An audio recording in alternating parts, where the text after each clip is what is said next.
going on, chat? Pretty sure you guys can hear me. Not confident, not 100%, but I'm pretty sure you guys can hear me. What's going on, man? Appreciate it for coming through. We're going to be going here momentarily in about 8 minutes. I'm still waiting on the whole panel to show up. I'm sure they'll show up here soon. Hustle will be a couple minutes late, but he has some work stuff he has to do, but he'll be here soon, hopefully. We got a pretty good show, man. We got a pretty good show. Once we start this, man, I'm pretty sure some of you gonna like this show I got going for you. Here, probably in the next week, we'll have the artwork up. I do plan on changing the format up of the show a little bit, if that makes sense to you guys. We'll talk about that here in a little bit later, but appreciate it for coming through. Definitely stick around for a good show. Like I said, Hustle will be a little late, and see you here in a couple minutes.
goes.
Tweet.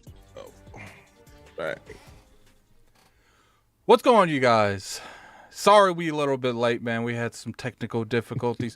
Originally, so first off, let me explain, okay? I wasn't expecting Hustle for a couple minutes, so I had like another template that showed when Hustle showed up, but when he showed up before the podcast started, I had to like redo that. And then when I went to change the properties of where the audio is coming from, it was like, we're not going to show you that, we're not going to show you the Xbox headset. So I had to like reset that. It's just, it's been chaotic. But anyway, thank you guys for coming to another Addict Show where we talk about the past, present, and future of gaming. I got my co-host with me, Hustle and Motivate. What's up, what's going on, Hustle? What have you been doing? What have you been playing? Oh, well, as far as what I've been playing, Super Smash Brothers Melee. Just messing around with it. But I don't know where the hell I put it. I bought, if y'all follow me on Twitter, you know, I bought Kingdom Hearts. Heard Jay Barry and Restar was talking about this on Weapon Wheel. It kind of was going on and on about it. So I figure I'll give this a shot and see what the series is hitting for. Addict, you're into this, aren't you? Yes, I've beat them all. Yeah, curious, when are you going to start that?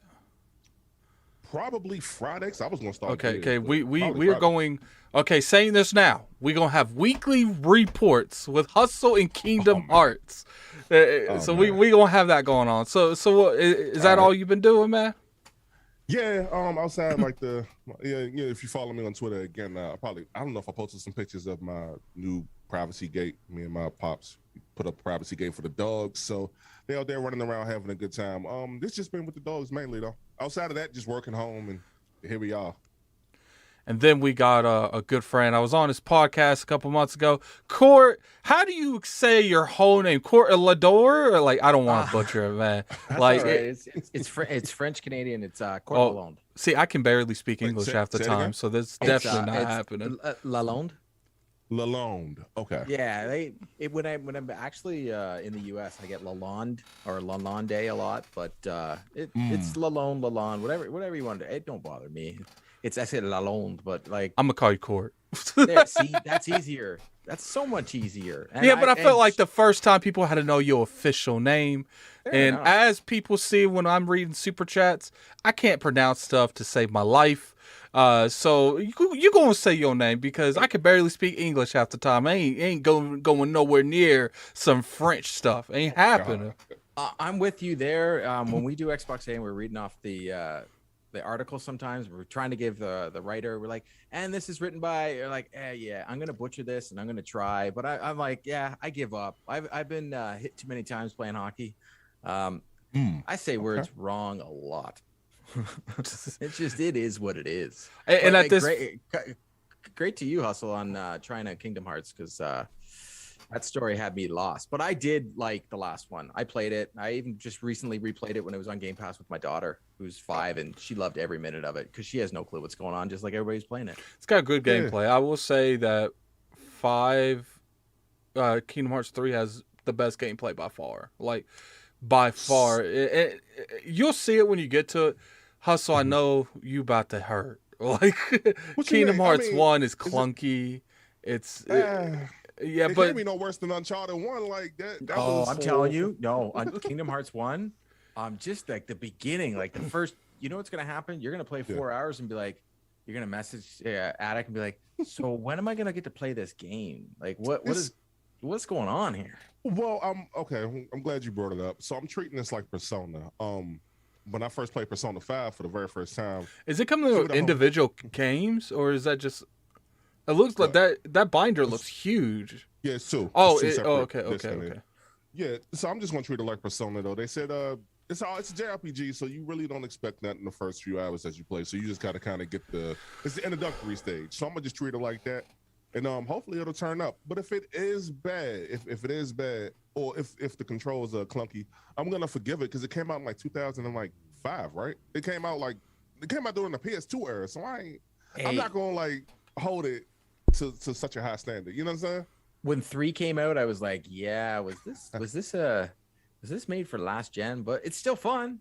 It's just you could tell it was an old game even when it came out. Well, I played it when it came out, so it looked very visually impressive back then when it first came out. So let me ask you a question real quick, Hustle. Are you interested in playing that game in the order that they were actually released, or in the order the story releases them in? So I know it got like so I saw, shout out to Jimmy, J Mega Games. He was over at Weaponway. He had this for a Patreon request. There's like a movie with this, so I'm gonna look it up online and see where I actually start. Well, there's in the 2.0 and 1. The 2.5 and 1.5. The third game is just the cutscenes. It's not the game itself. Well, that's fine. Which is weird, but you know, I think it's because they were like Game Boy games or something like that. I don't know, but you know, if I were you, I would start with Birth by Sleep. That's the one I would start with. Okay, you said Birth by Sleep. Yes, it's. How many are there in total? I don't know the lore. There's like 8 or 9. I was joking with someone just the other day. I was like, someone needs to explain it to me like I'm 5. Just tell me like I'm 5 and explain it to me. Hey, because they're fun games. It says Birth by Sleep. Final mix. Is that what you're talking about? Yes, that's the one you want to do. All right, I'll start there. We'll have some fun. Yeah, that's the one you want to start on, and the reason you want to start there is that's not technically the first one in the Origins, but I think that's the first one that you would like that would explain the story better. The problem with Kingdom Hearts is it's not that the story's confusing, it's that the story is told through multiple platforms and multiple games throughout like 15, 20 years. They'll hit you with Kingdom Hearts 1's technically like the third, Kingdom Hearts Birth by Sleep's technically like the second, and they came out like 10 years apart from each other. So that's the reason that game's confusing. If you it's went like from Star Wars. Yeah, if you went from Kingdom Hearts 1 to 2, you missed a game between them, but they don't really do a good job explaining that. Like a lot of other games, when it comes to, explaining stuff with sequels, the sequels aren't really important. You know what I'm saying? Like, they never really continue stories in games with sequels. It's always like a prequel or something. Like, all of the games in Kingdom Hearts is explaining Kingdom Hearts' lore, but they don't do a good job explaining that. Addict, either turn me and Court up or turn yourself down. I'll turn you guys up. But yeah, that's pretty much all, man. Like, it's not that the game's bad. It's just, at the end of the day, I do feel like they could have done it. What I don't like about Kingdom Hearts is just like the cringe part. That's all. Like some of the writing is bad.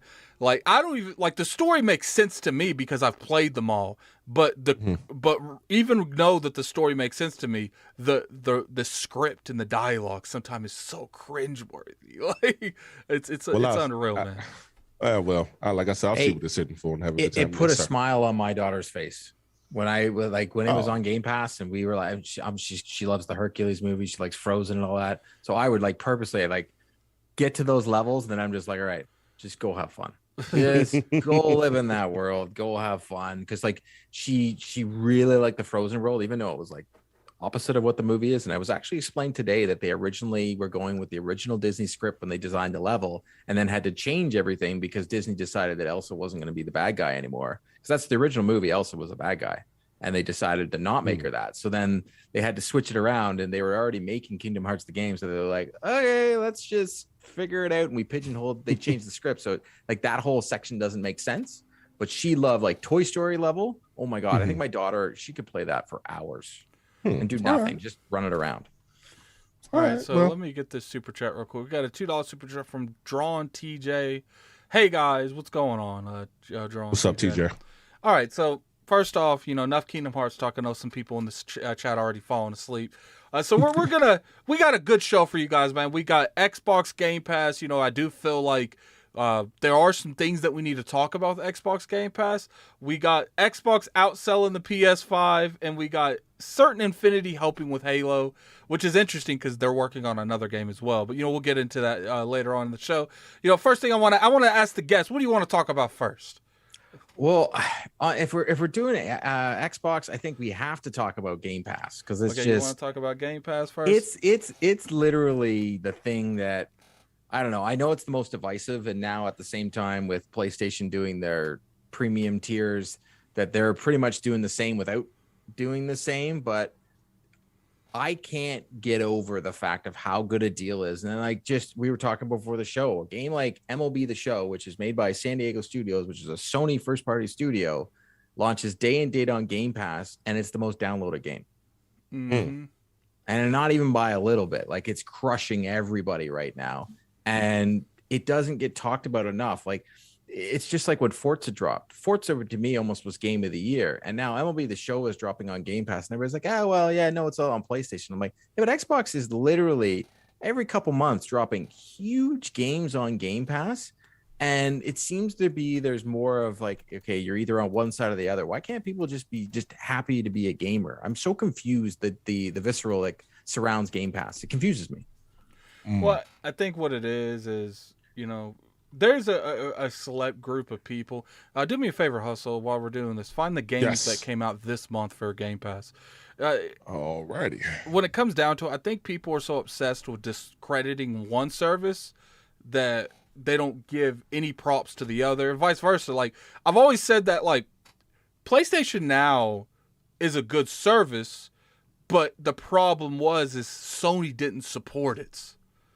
So you can't really fluctuate and do good when the person that owns you isn't doing nothing. Like that's equivalent. Like what they were doing is equivalent. Like when a game comes out, like a huge third party game, they give it to PlayStation Plus instead of Now, which never made sense to me. And that's equivalent to Microsoft putting their third party games like Tunic and stuff on games with gold instead of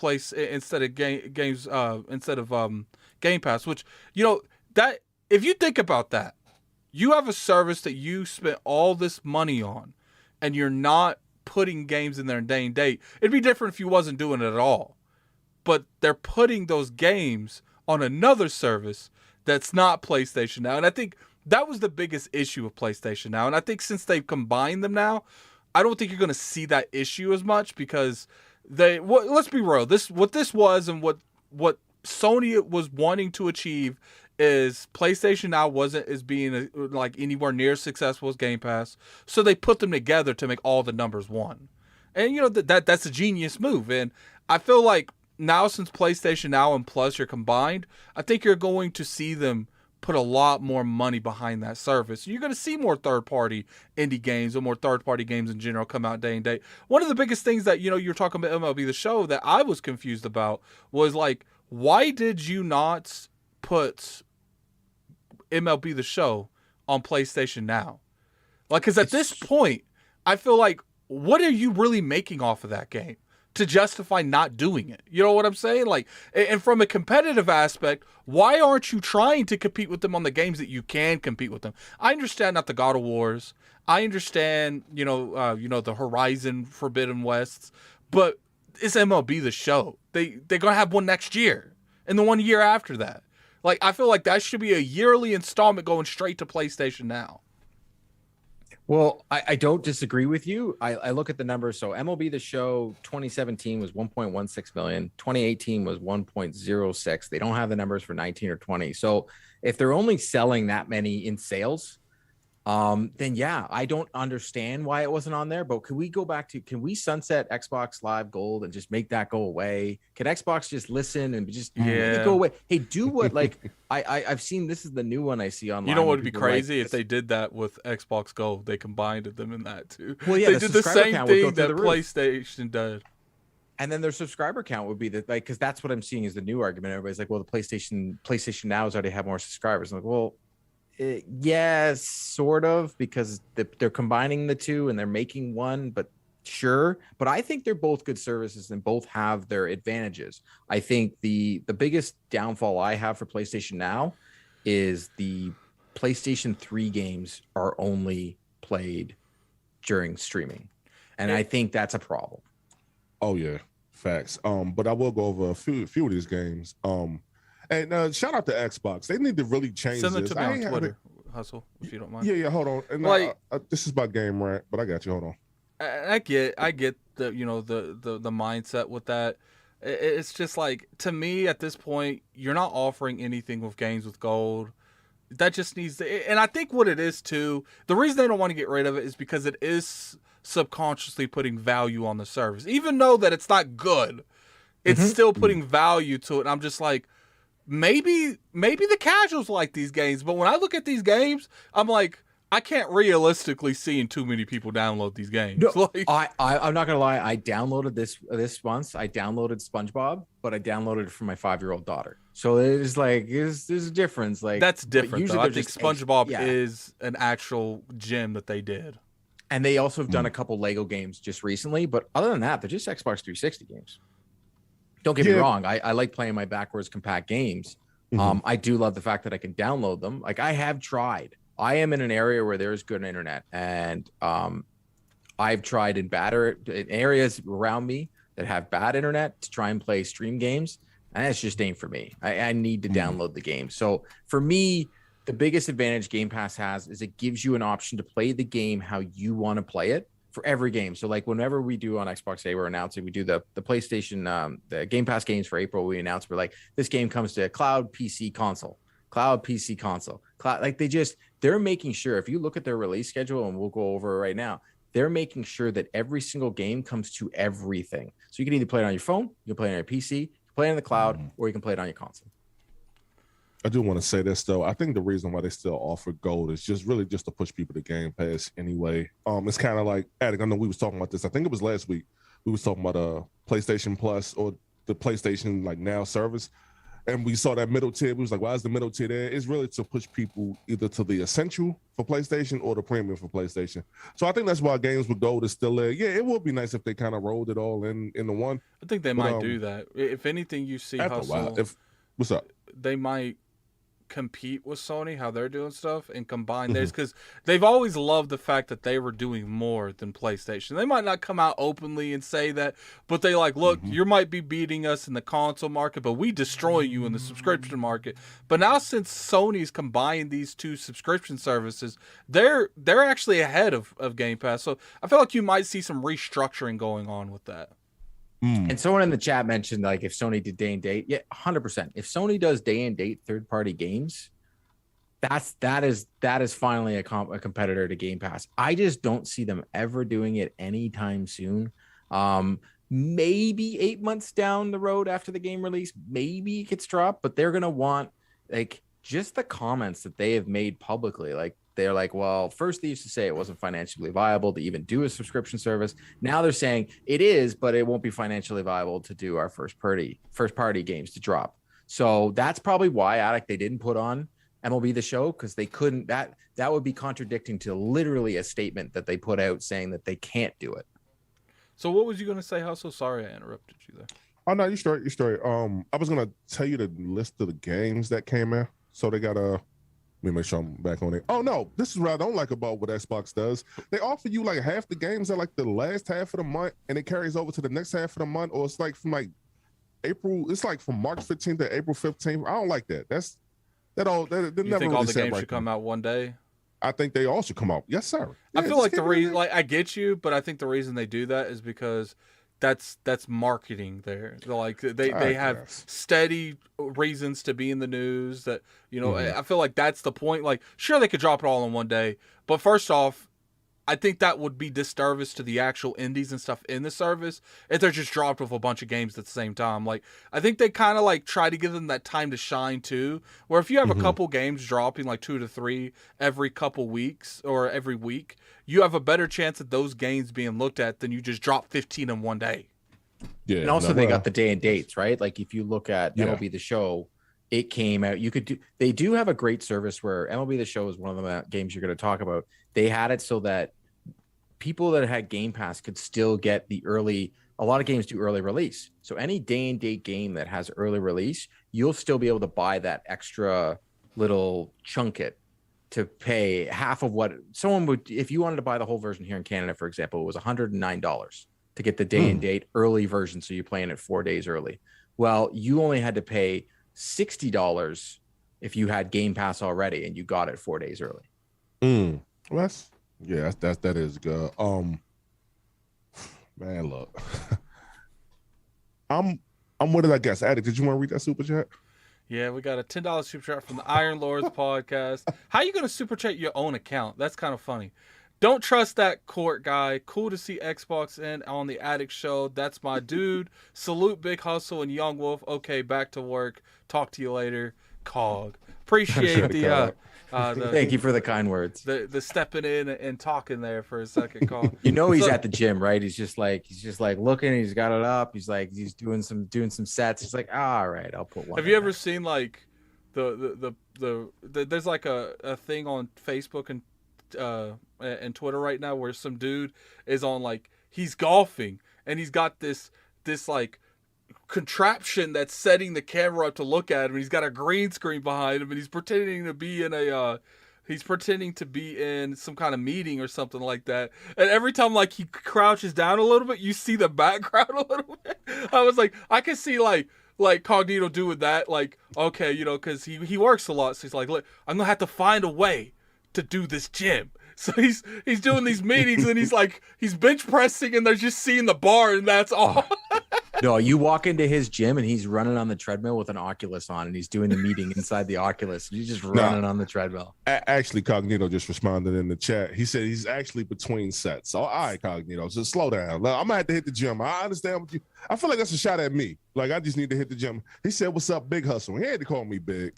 I'm 6'3", 250. You know what you're doing, Cog. But no, it's good. It's good to see you, man. But as far as a few of these Game Pass games, they got Life is Strange: True Colors, which I've actually been told that's a good game. Like, yeah, I have it sitting there. It's just I haven't turned it on. Is it I have a question about that game. Is it like the first Life is Strange? The way I may cry a little bit. Keep it real. From what I understand, yes. Okay, we'll see. What is Lost in Random? The hell is that? So Lost in Random is a turn-based game from EA, and co-host of my podcast I do on Wednesdays, Three Dads, Waba, loved that game. It was actually up there for one of his game of the years. Loved it. Okay, all right. And wait. I have them. Do you want me to say them? Yes, please, because I can barely see that as it is. We got a Cricket 22. That's coming out. I saw that. Yeah, I saw that. How you gonna say ill? It's Atticus Cricket. Okay, hold on. So, Court, you are from Canada, the Great North. You are from the Great North. Yeah. Do you guys participate in cricket? I know y'all play hockey, but do y'all participate in cricket? I've never personally played it, but there is a large cricket fandom here in the Toronto area. Yes. Okay, real quick, settle something for me because I don't know. Are those games like 6 hours long or something? 100%. They are forever. I don't watch them on TV. It's not my thing, but I know people that love it. I was playing. When I first job I started my first job, and we were playing softball. And one of the gentlemen on our team, he grew up not in Canada, but he used to play cricket back home. So when we were playing baseball, we were playing softball. He's out there with no glove. I'm like, dude, you gotta wear a glove. He's like, I don't need no glove. And no, he did not. He's jumping up, catching fly balls, no problem with this thing. When you go watch a cricket match, these guys are catching a very heavy ball, hit very hard with no gloves. I see. And crazy, then man. that is like too far apart from each other. Harder Either. to catch if he had gloves on. Maybe it would slip off your hand a little bit better. But real quick, the only time that they really show it in America, because I frequent ESPN, is that when those games go from like 18-hour games. That's why I asked about the length of the games and stuff. But they'll have those moments too, to where they'll like carry over for a super long time. I never really understood it. Never really got into it though. You'll never see me doing the cricket thing, man. Oh yeah, I'm not. I don't need another game to play. I play golf because I'm old, and that's what I do on the summertime on the weekends. I used to play hockey until I had a lot of concussions, and but I'll play baseball video games and hockey video games, no problem. Every time I see people playing hockey, I just feel like that's a dangerous sport, man. I see people getting clothesline, doing 2 or 3 backflips, man. I feel like it's crazy how physical that is. But we'll go back into as far as Game Pass. I think what Game Pass does really well, and I don't think a lot of people understand this. Sometimes it's dry on Xbox. Let's be real here. Sometimes they don't have games coming out for months at a time. But I don't think what people that don't game on Game Pass and people that don't have Game Pass or not even have an Xbox in general understand is it's hard to complain that it's dry when they're giving you games to try out and you can like them and you end up playing those games the entire month. And then before you know it, you're like, oh, this game's cool. I remember Generation something, Echo Generation. That game came out in Game Pass a couple months ago. Made in Toronto, Canada? Yeah, and so I'm playing it. I ended up playing that for like 2 weeks straight. So people don't understand that, like, when you give your consumer something to do, it's hard to complain there's nothing to do. And that's what PlayStation's missing, because when it's dry on PlayStation, it's just dry. Like, unless you're going to play third-party games that you wouldn't normally play. And the reason that Game Pass is so good is because you could buy the third-party stuff, buy the games that you're hyped for. But every gamer, unless you play literally every genre, there's going to be a couple months out of the year that you either touch the backlog that you keep telling yourself you're going to play, and you never do, or you try something new, because people want that new experience. If you dropped a game, 9 times out of 10, you're not going back to that game. And if you do, you'll play another 10, 15 minutes of it, and you drop it again. and people want that new experience. And Game Pass is like a door that you push a lever back and it spins a room, and it just gives you a new experience. And if you like it, you don't. And if you do like it, you play. And if you don't like it, you spin the knob again. And now for you, Addict, the developers of Echo Generation, the next time they have a game and it gets announced, you're going to be like, oh, I remember playing it. Whether it's on Game Pass or not, you're now going to think about I will playing buy that game. Next game. They're a fantastic developer. That game, I'm just like you, Addict. I loved it, and it was also great because there was a lot of Canadiana in it. So there was a lot of inside Canadian jokes. But I 100% agree with you. I think it helps so much for the indie developers. There are so many games that I have played on Game Pass that I never would have tried. But because they're on Game Pass, I'm like, all right, I need a filler game. Because usually what happens is I'll have whatever game I'm playing. Like right now, I'm playing Lego Star Wars. I'm also playing MLB The Show. I always have a Game Pass game on the side going at all times. I have other games that I've thought about playing, but I'll keep them in my play later. And then I also look at games. What game can I play on my phone? Like Echo Generation was one of those ones. I'm like, all right, it works on my phone. That game definitely could work. I remember Phoenix Point. I played that for 3 weeks, and I still haven't beat that game. That's the only XCOM style game that has defeated me. I got to the point where after I restarted that game about 8 or 9 times, I was like, I'm done. I don't want this smoke anymore. And that's why I think that, people don't understand. Look, Game Pass, I don't care what people say. There are certain games that if it is there day and date, it's going to lower the sales. And that's just strictly because people are buying it. And, people this developer said it increased their sales. Well, okay, your point. Like, you can't tell me that Halo Infinite would have sold more if Halo Infinite wasn't in Game Pass. But the thing is, just because there's that negative stigma, which it did probably have a decline in sales, doesn't mean that Game Pass isn't helping the Xbox ecosystem in general. It's helping them with relations when it comes to indies, because there's nothing more that will get indies on your back. Like, y'all, I'll give you some money, and you just put your game on this. And let's be real here. A lot of these indies know that their game isn't going to sell like to that point where they don't need to put it on the service. And like you said, it gives them clout, because if they make a good game and it goes in Game Pass, they're always going to be looking at that game from now on. Oh man, that's made by I remember Moonlighters. People who made Moonlighters, their game's getting bought next time. They made Moonlighters, and I bought their next expansion to Moonlighters. If it wasn't in Game Pass, I wouldn't have played Moonlighters. I wouldn't have convinced 3 other people to buy Moonlighters, and I wouldn't have bought the expansion for Moonlighters. Well, the stats came out, and we talked about it on a previous episode, Matt and I. They already showed that people that use Game Pass buy more games than people that didn't previously. Like, if you were just someone that's on Sony, you're going to buy this game and this game. But when you have Game Pass, you're like, oh, well, I already have all these games. I'm like, all right, you know what? I'll try this game, or I'll try this game. Oh, this big indie game comes out. You're like, oh, I'm going to try buying that game anyways. You end up spending more money. And I think this is going to happen for Sony too, because when PlayStation Now launches and it's the full shebang, we're now as gamers going to have such an amazing time to be a gamer. You're going to be like, well, I can have both services, and I can just play. Hopefully everything either launches on one or the other, and that's how you choose where you're going to play it. And it kind of has the reverse effect on me. I know once you buy a game from Game Pass, you get a discount on it.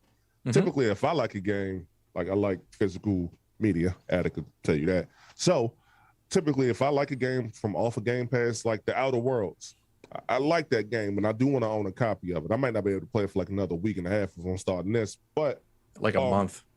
Well, hey, look, I'll get through one of those games and I'll get back to The Outer Worlds. But my point is, I am enjoying it, and that game is like fairly cheap now anyway. So instead of me paying, I think it was like $60 on Steam. So instead of me paying the $60 on Steam, I'll just find a used copy somewhere because I'm enjoying it that much. And if my Game Pass, because I have it on PC. If it just so happenly it should lapse, I still got the other game in my possession. So yeah, so I like Game Pass for that, because it's a good like a rental service for me. So that's it gives you options. Like, I bought Control after it left Game Pass. I've never got around to it. I kept it in my play later, and then we did a show, and it was like, oh, Control's leaving. I'm like, oh my god, I haven't played it. And like Remedy is I was like, I've got to try this game. And I'm like, you know what? I went online, I went on my Best Buy, and I bought a physical copy of the full version, because the Game Pass version didn't have the 4K, everything, the full glow up for the Xbox Series X. So I just bought for $14.99. I bought the full version, and I got a physical copy of Control. And Control ended up being, even though a game came out years ago, it was my favorite game I played last year. And another thing that I don't really see people look too much when it comes to Game Pass is it does help games. Like certain games that wouldn't have done this, like Outriders. You guys honestly think Outriders would have been the mildly success it was without Game Pass? Like, I don't feel like people were going to gravitate towards that game. Like, me personally, I tried it, but like, I always, when it comes to like making that Destiny vein type of game, that's why I always laugh when people say Destiny killer, because the only thing that can kill Destiny is Destiny. And it's just like, when it comes to something like Outriders, they said that Guardians of the Galaxy. They said that there's more people that's been playing Guardians of the Galaxy since it came out in Game Pass than before it came out. Then you got stuff like, Outriders. Outriders was a success because of something like Game Pass. Because when you're playing on especially a cross-platform game, and you're playing something like Outriders, and like, yo, this game's kind of fun, and like, yo, where'd you get it? I got it in Game Pass. Man, I'm on PlayStation. Well, you better knock up that $59.99, that $69.99. And if there's anyone that, like, look, marketing could sell games. Watching something on the Super Bowl can sell games. Advertising on TikTok can sell games. Advertising on YouTube could sell games. But you know what sells games way more than any of those? Friends to friends. You can convince your friend to buy the most dog stuff game that's ever been in existence. And when they play, you know how I know when you play a game and the words come out of your friend's mouth, man, if I buy this, are we actually going to play it? Like, if I buy this, are we actually going to play it? They're like, yeah, man, go ahead, get it, man. We going to play this tonight. Play it for like an hour and a half. Never touch that game ever again. And it's just like, and you see this happening all the time. So I can imagine so many people playing Outriders. And you know how it is when you're in a party with your friends and you're in a group chat with your friends and everyone's in this but you.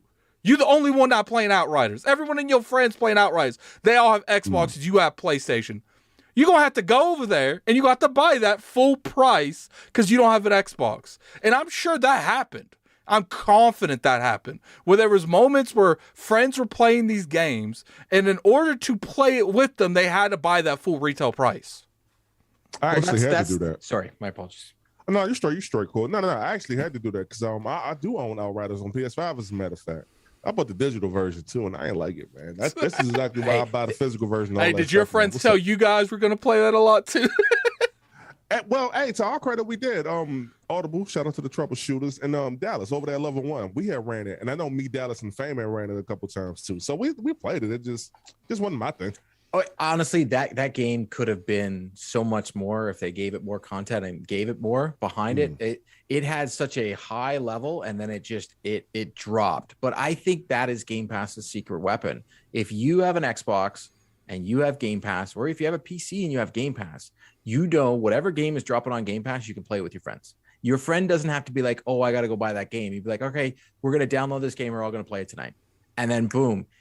That's why I think that's why PlayStation got on it, because to me, Game Pass is about community. And if you look at what a lot of things we all like to do, everybody talks about tribalism and like there's sports teams you like and all that. Everybody likes to be a part of something. So when you're on Game Pass, you feel like you're a part of something and you get to be like, hey, no matter what, like MLB The Show right now, I know that anybody I know that has an Xbox, I'm like, hey, if you want to go play this, they don't have to go buy it. They just have to download it. And it doesn't hurt them, whether they like it or not. They can come on and play. I know when Destiny was on there, I'm not a big Destiny player. Sorry to the realm, but it's I still went on and played. Like Sean Capri when them were playing it. I'm like, sure, I'll download it. Who cares? Because it's accessible. Exactly. And what play the And game. I noticed people try to give this negative notation where it's like, if you don't like a game that you download on Game Pass, you're just going to delete it. Like acting like that's a negative thing. I can download a game, and if I don't like it, I didn't invest anything financially besides the $15 I'm already subscribed to because of certain games that come out throughout the year, and I can just delete it if I don't like it. Where is the negative in that? There's no negative. But for some reason, people want you to think that because you don't play that game. Look, I get it. If you don't buy a game, maybe subconsciously, if you buy a certain game for full price and you're playing it, and people's like, well, you know, you're not gonna continue playing. If you don't like it, you're gonna drop it. And I'm thinking to myself, you know how many times I forced myself through a game because I didn't like it? Or it's not that I didn't like it, it just wasn't hitting 100%. Ever played a game that you're playing, you're not really getting too into it, but you're not hating it at the same time, and you're kind of forcing yourself along the track? And it's just like, and you play these type of games, and the thing in the back of your head's like, yo, I paid $60 for this game. It's not that I hate it. Let's just finish it. And you kind of make yourself finish it. You don't have that sensation anymore. If you don't like that game, it's getting deleted because you didn't put a penny into it. And I don't see a problem in that. Yeah, I'm cool on that, man. If it's something, it's really just something there for you to try. If you like it, cool. And if you don't, that's cool too. You just, get up off the thing. Addict, you say all that, but you got to play Tetris Effect. I'm not sure if you played it yet. Oh my God, no! I have yes, not sir. played Tetris Effect. Sir, all right, sir, moving right along. So I want to be messy a little bit. I want to be messy, okay? Godfall has come to Game Pass. No, it's not Game Pass. It's on Xbox, and it's cheap though. It's cheap. It's cheap. I feel like Xbox should have went for that for Game Pass. I don't know why. Part of me feels like if a game is exclusive on PlayStation, when that comes to the Xbox platform, Microsoft needs to go in the back door and be like, yo, we want this game on Game Pass. Because I feel like what that does, I don't like Godfall. I've never really liked it. I try to play it, like 30 minutes of it. That type of combat doesn't really entice me too much, but I feel like what you do there is like, look, you got exclusivity on this, but we're kind of taking that away. And if And if Xbox gamers start seeing that as a trend, they won't get it on the other platform. Because people don't realize that when it comes to these type of games, what's the most important thing about console owning is the fact that you'll be able to keep people on your platform for the most of the games. That's what they're really fighting you over. They want you buying your CODs on their platform. They want you buying, the Ubisoft games, the EA games, because that is where they're getting money. They want you to buy the game and play their games. But that's not the end goal. The end goal is they want you buying everything on that platform. And I feel like if Xbox really wants to go in that way, make it to where something like Bug Snacks, I can't believe we're talking about this game. Coming to Game Pass. So it's coming to Game Pass. So Godfall, I feel like if that would have come to Game Pass, and you start seeing this trend, people might not invest into that PlayStation ecosystem as much because they're like, yo, it's coming. It's just a matter of when. Hey, sorry, how many times do you say to you, well, you know what? I'm not going to buy it now. It's probably going to come to Game Pass. I actually never say that. Oh, like no? on the real. Like for the most part, I might say it on like little indies or something like that, but something like Godfall, like anything like if Dragon Quest came out, I probably would just buy that. You know what I'm saying? If a Final Fantasy VII came out, I would probably just buy that. Like I think anyone that comes out and they say I'm waiting for Game Pass, they were just curious about that game. They were never fans of that game. If you're fans of that game, you would buy that game day one. I'm very confident to say that if you are hyped about something, you're not waiting for a Game Pass version. No, I pre-ordered and I've been playing Lego Star Wars. I got in Canada, games are not cheap here. It's $90 for the deluxe version of Lego Star Wars, the digital copy. Normal games out here are $90. It sucks, but it is what it is. Well, at least y'all get free healthcare. Shout out to the floor huggers. 100%. Hey, we're about to get free dental. Oh man, we're not talking about that. It's just gonna. We get free healthcare. We're about to get free dental too. Mind you, we do pay in taxes, but you know what? Every place has every place has its greatness. I'm actually a dual citizen. I was actually born in Atlanta, Georgia, but I've lived my whole life pretty much in Canada since I was 5. So I get the best of both worlds. So it's nice. We got a $2 super chat from Flame. Addict, let's talk about bug stats. Hashtag weenie hands. I have no clue where that came from. No, it's in the character. You can put hot dog hands. Yeah. Oh, look, man, I'll be real with you. I play Godfall. We'll talk about that. The part that annoys me the most about Godfall is I play this and I see so much potential. But it's just like, maybe it wasn't properly, nurtured. I don't know how that goes. When it comes to bug snacks, though, that's not happening. It's not happening. I ain't downloading that game. That's, I guess you could theoretically download it for some Twitter fun, if you guys know what I mean. But like, even if you want to do that, is it really worth the download speed? Like, some people playing caps on their download speed. Is it really worth that? Like that game, I don't know, man. I don't know. I feel like there's better stuff to download than bug stats. Now, I wonder if King, I know you're in the chat, King. King's moving to Canada, by the way, according to the chat. I saw that. King ain't moving nowhere. Question, King. Yeah, I was about to say, King is gonna download bug snacks just to put it on his Twitter. I could just see King now. King will record and be like, he'll say something like, what was he like to use? He's like, you guys are the beta testers. This is where it truly is. That's why everyone loves King, man. King is predictable, but not predictable at the same time. Sometimes I will go into ILP and I'll think I know where King's going, and then King starts talking. I'm like, oh God. Okay, we're on the same side. I didn't know this. Okay, let me reevaluate what I was gonna say. How could I disagree? I mean, look, I'll just say this. I saw Slow Mo playing it, and Slow Mo, shout out to Slow Mo Backslap. If y'all aren't subscribed to him, make sure y'all subscribe to my man channel. He, for his 1,000 subscriber special, he actually had to play that game. Another friend of the show, Jack Move Johnny, he played that game, and I think he stopped. I don't even think he finished that game. I think there was a part where he couldn't like finish it. And all the marketing led me to believe that if you didn't have a PS5, you couldn't play that game at all. So, I mean, it's cool that it's coming to Xbox. I hope y'all actually play it, you King, and enjoy it. Because I think you'll like it. Plus, I hear the story is pretty deep. Now, I won't be playing it because I'm cool on that. I had a PS5 the whole time. I ain't thinking about no damn bug snacks, man. Godfall either.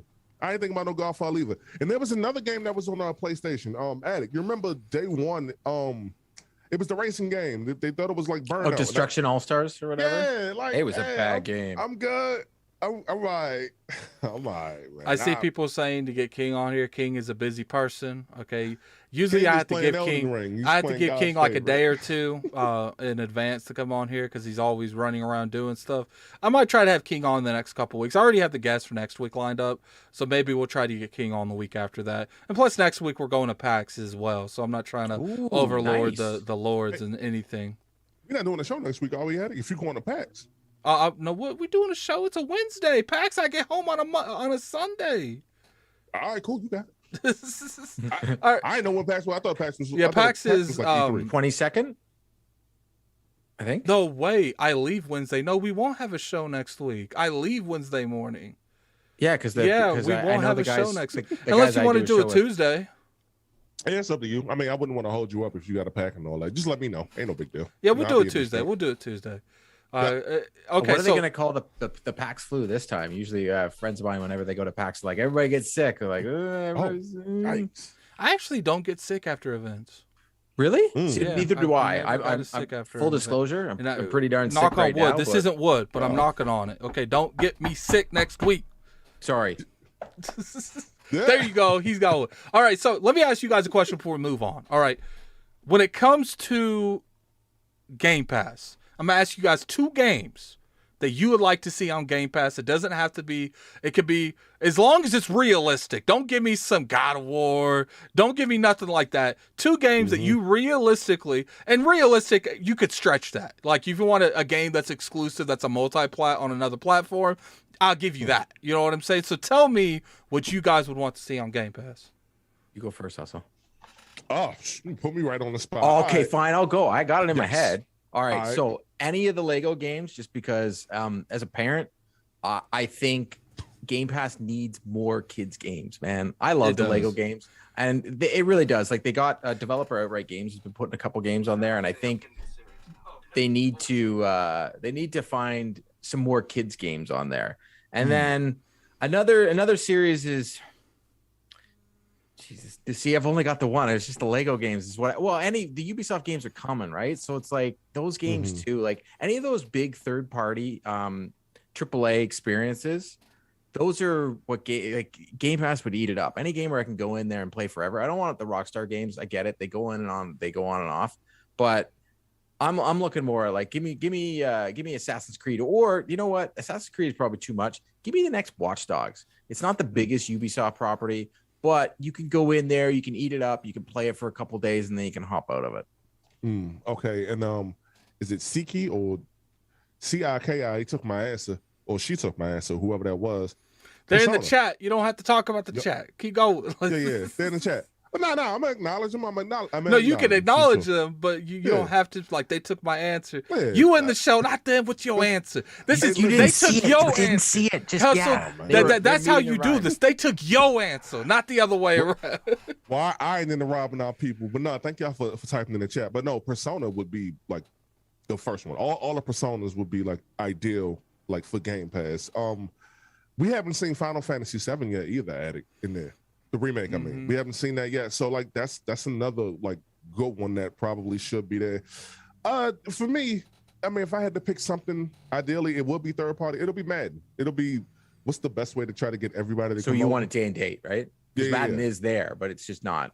Yeah, it would have to be there day one. Like, what's the best way to get a lot of people over? Because it looked like they're about to buy Call of Duty from what we can tell. So, I would say Persona for sure. Let's see what else. I'm not gonna say Spider-Man. I saw King say Spider-Man in the chat. I'm not gonna say Spider-Man and Spider-Man Miles Morales. hey, listen, Miles Morales is a fire game. I don't know if y'all haven't played that yet. Please do yourself a favor. That joint is Honestly, incredible. Miles Morales is one of the best Christmas games that we've seen on a console. I actually think Miles is better than the original Spider-Man. Yeah. Oh man.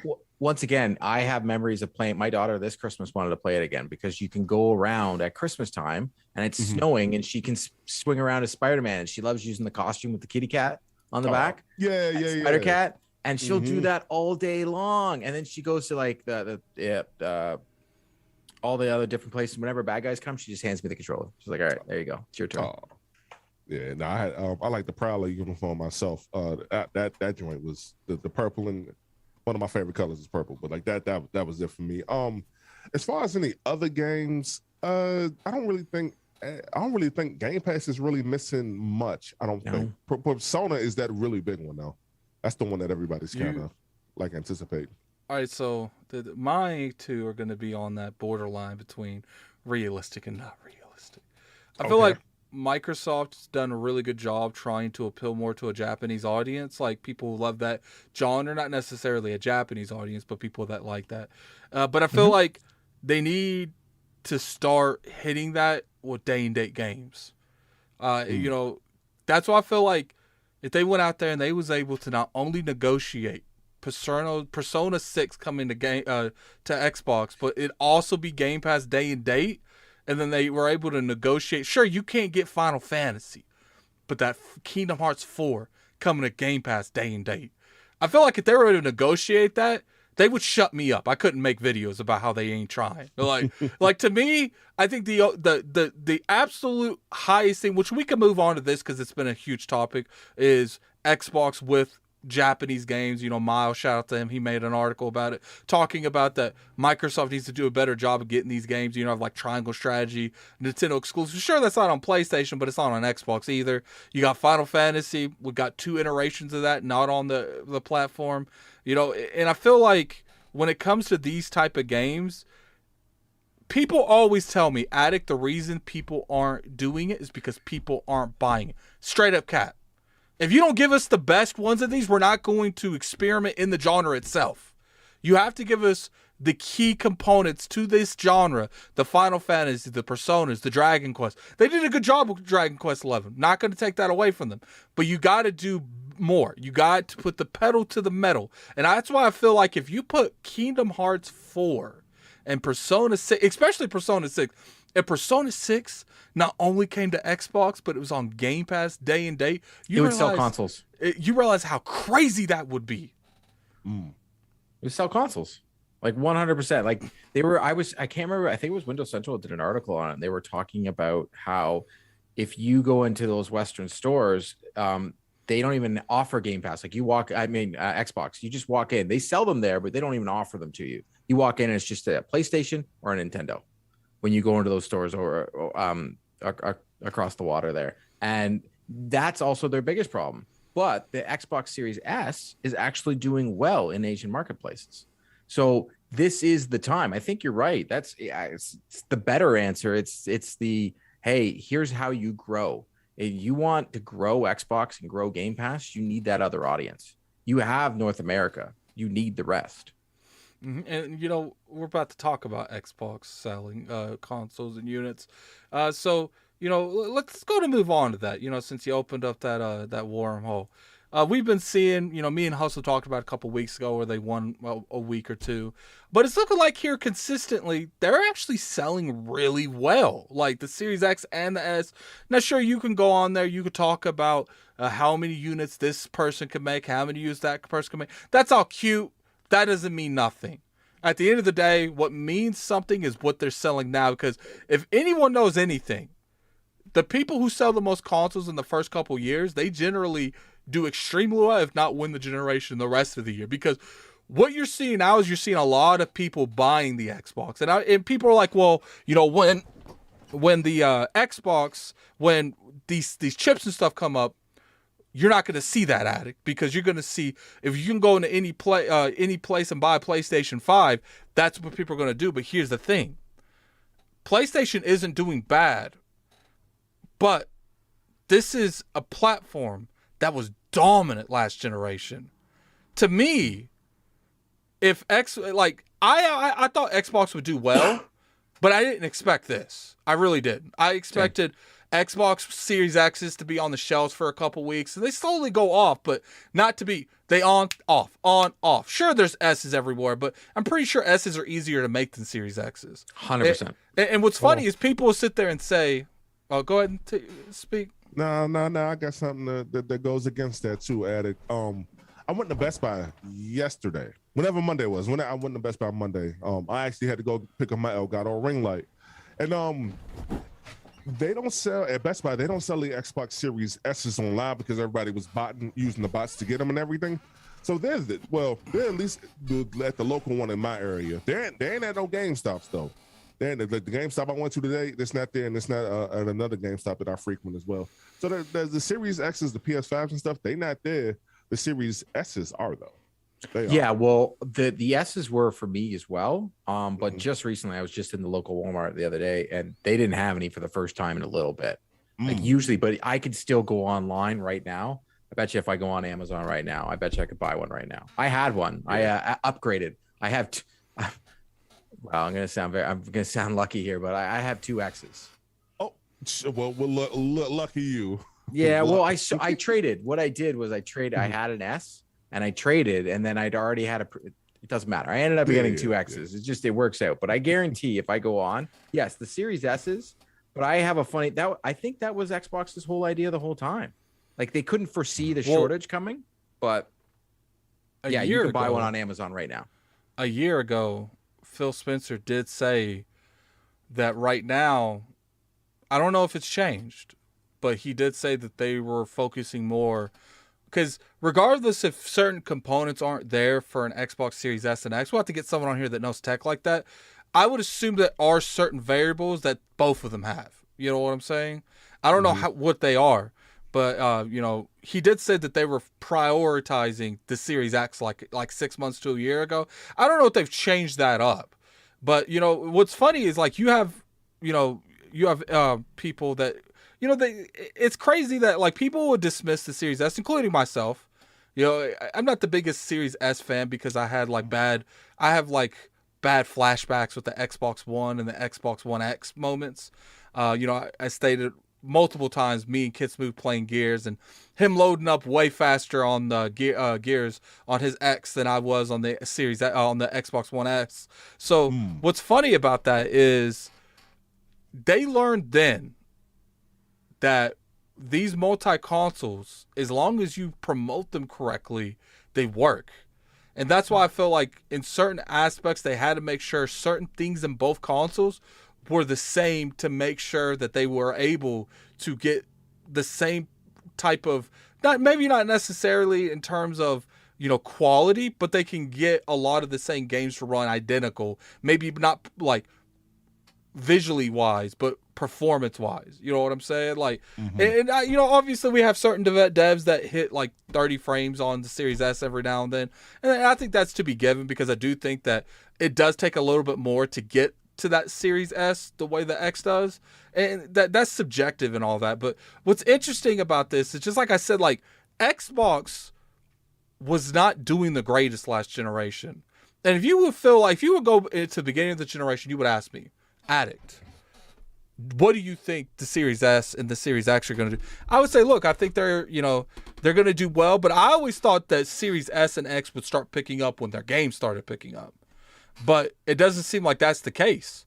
Like if you think about it, they sold games in a month where they had, not only did they not have anything coming out, because I think we can all agree that the past couple of months, besides like a Gamepass perspective, they've had kind of a weak month. They're still outselling the competition with them launching their games. So it's like, to me, it's like if you're outselling your competition during the months that they have these games coming out, and I get it, the PS5 and the PS5 digital, they're a little bit harder to come out the gate. But to me, that's subjective. That doesn't even matter, because what's going on now is you're seeing the beginning of the generation. And I honestly feel like by the time stuff comes out, and by the time like these chips start coming out very frequently, and we're going to ask Court here in a minute, at that point, your friends are going to have a Series S and X. Your brothers and sisters are going to have a Series S and X. Your parents are going to have a Series S and X. And you're going to naturally, and I'm not saying like my parents, but obviously there's a lot of parents that game. And you're going to naturally gravitate towards where they are. So it's like, just because they kind of like PlayStation and Sony have like a little bit of a hiccup right now, I do feel like them not trying to take the initiative, because there was a lot of rumors going around that Microsoft they prioritized their own stock over everyone else. And I think the reason they did that is because they know that the longer the generation goes, that's when the domino effect happens. I buy a system. Let's say Kid Smooth haven't bought a system yet. He's going to naturally buy a system because that's where I'm playing. And you're going to see that domino effect from here on out. So what do you feel about that, Court? Do you feel like I'm bugging? No, I also think, from a personal standpoint, I know of many people that had a PlayStation 5, but because there was, even with Horizon, this was before Horizon, when the hype train happened with Forza and Halo from that November, December, that's a lot of times where people are itching to spend money. Well, those Xbox Series S's were available to buy. I know so many people that bought one then, and then liked the console so much that when the X dropped, bought an X just in the last 6 months. So you're getting, not only are you getting the people that already wanted an Xbox, so you can get one. So the Xbox is more available. You have Gamepass, which is a hype machine by itself. Then you even have the people that had a PS5 that they're like, you know what? People haven't been able to leave their houses for 2 years, not going on vacations. They have a little bit extra kind of cash. They go out and buy a second console. Like last gen, I had a PS5 and an Xbox One, but I barely turned on that Xbox One. That thing it might as well have been a VCR. It may look like one, but it might as well have been one because it just didn't get used. I was using my PS4. Now you have the PS5 and the Xbox Series. People are using both consoles. This is the first generation. I would say more people are using dual consoles than ever. And you're seeing people that have, like I said, they bought the S and then they upgrade to the X. Because like I was finding issues with my S. When I was using it, one of my issues was when I was playing backwards compact games, and I'll use Batman Arkham as an example. The game had some frame rate issues hard on the S because it was trying to push all these extra screens. I was getting screen tears on the S, but I know on my X, I would go downstairs into my basement and play it on my X. I'm like, oh my God, it's the S. It's because the HDR auto updates and all that was made for the X. So I was having issues with my X and it was driving me nuts. So in my office area, I was like, I want to upgrade. I couldn't get an X. A friend of mine bought an X. He was like, I actually wanted the S. I was like, well, I'll just pay the difference. And we switched. So I think this is the first generation where you're getting more people that are buying more consoles. And I would be almost safe to say, even those people that you see online, those Sony, people call them Sony ponies, whatever they want to be called.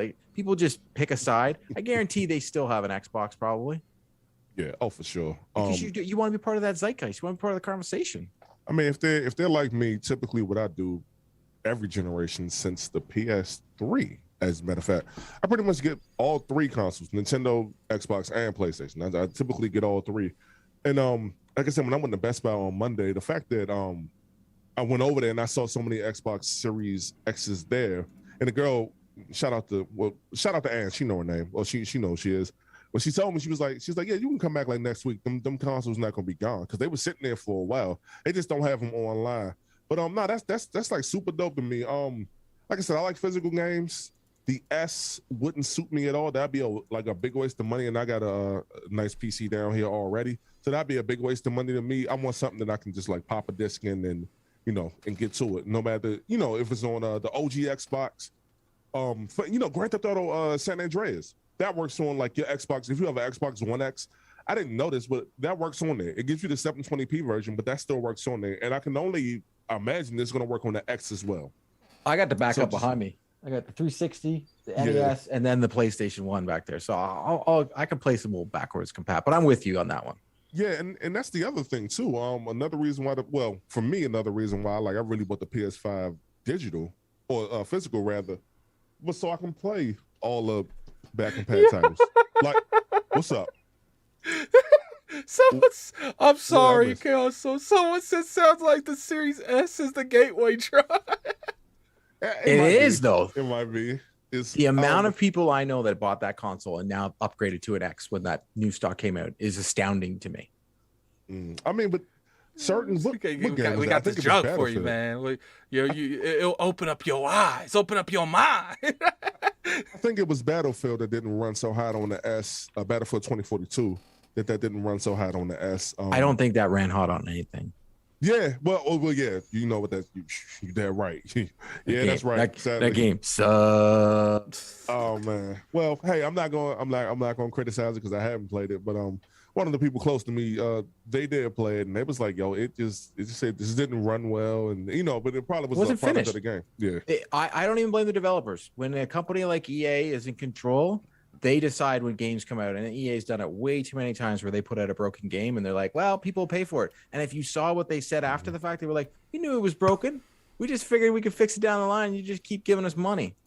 I know this ain't on topic, but I kind of couldn't believe that they tried to blame Halo for the lack of success. God. That was hilarious. Oh, don't say that, man. I got jumped on by the whole community. They didn't say that, Addict. I'm like, no, you don't bring up another company unless you low key have some kind of resentment. I'm not saying they hate 343 or Halo, but they did in some way feel like they took away from their shine. Guess what? You took away from your own shine. Had nothing to do with 343. And that's wild.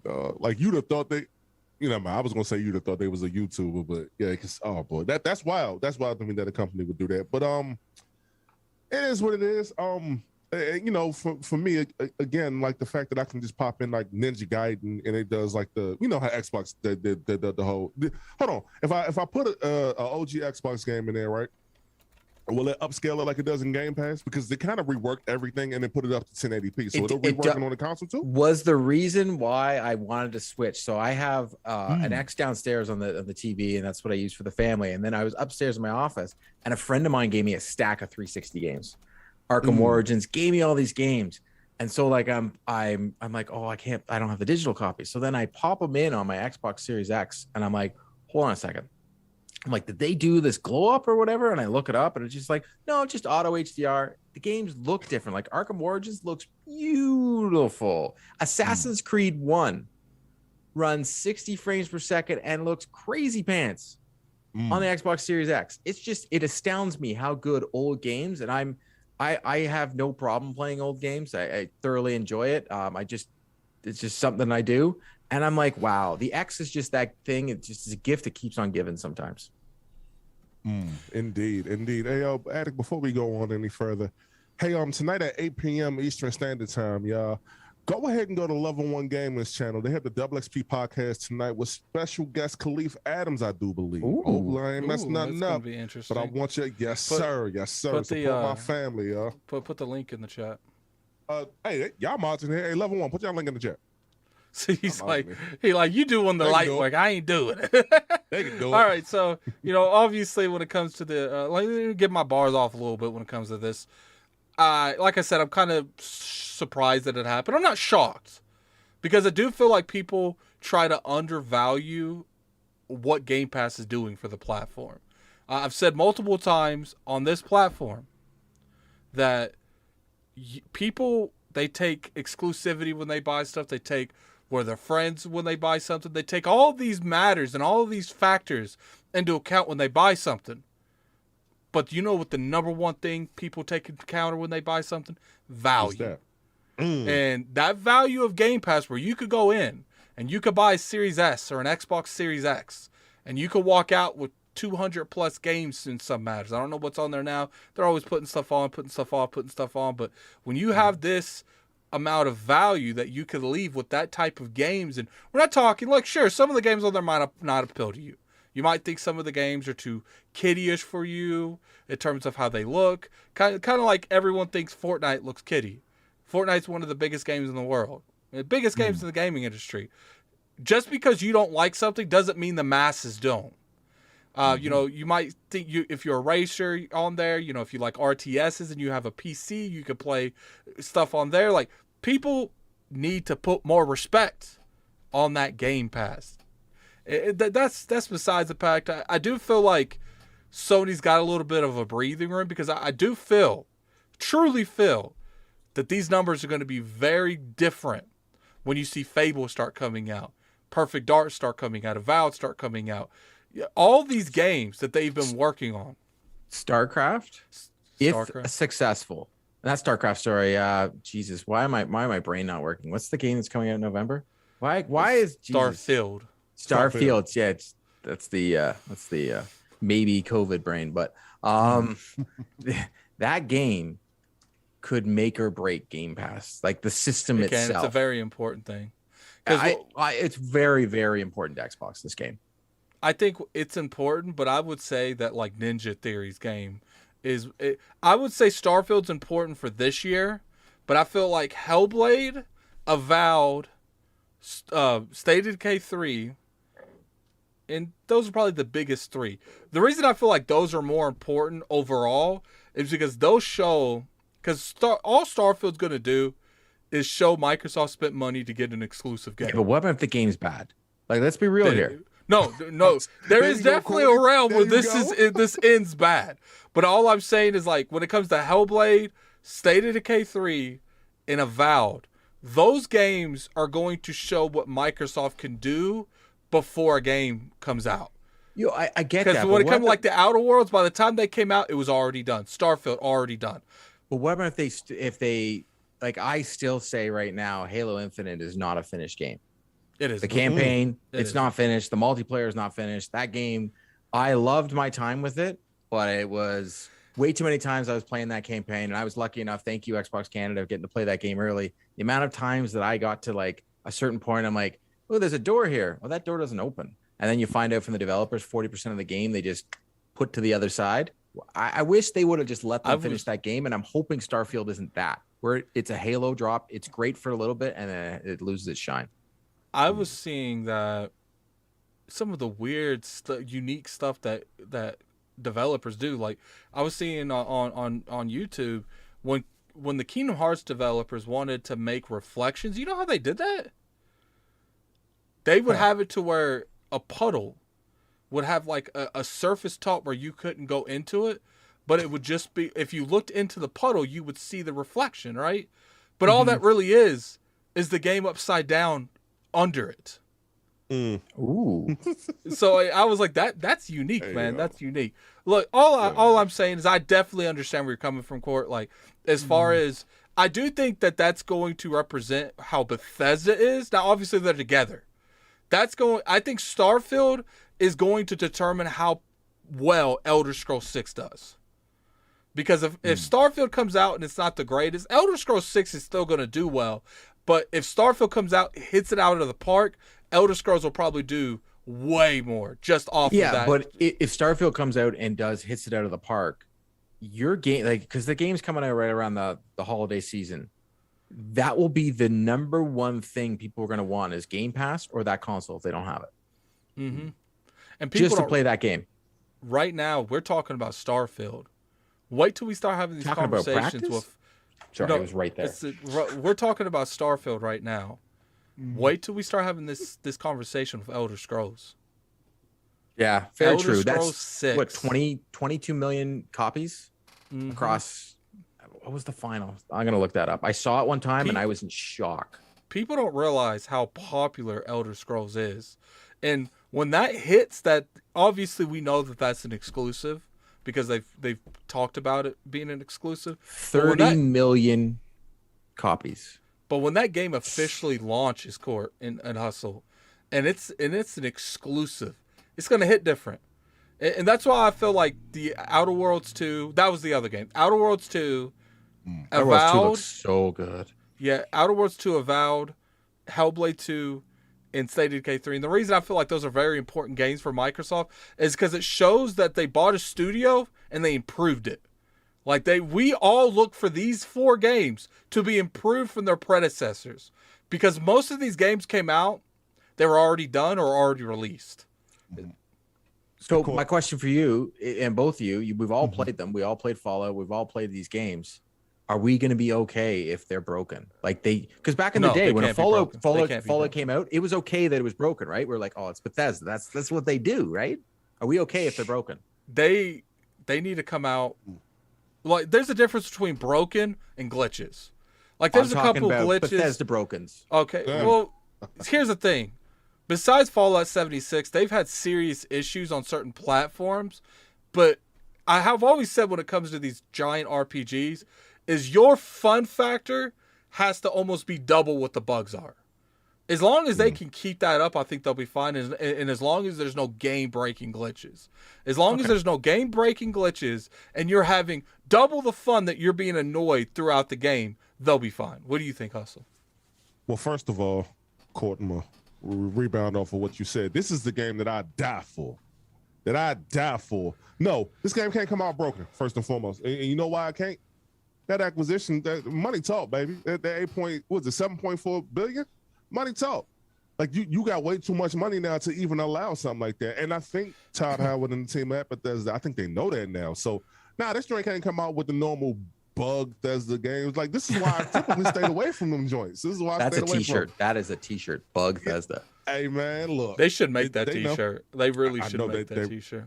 They should have. They're supposed to cash out, but you know what? I don't work in their marketing department. They don't want no money. But but the money, like the budget that they have now.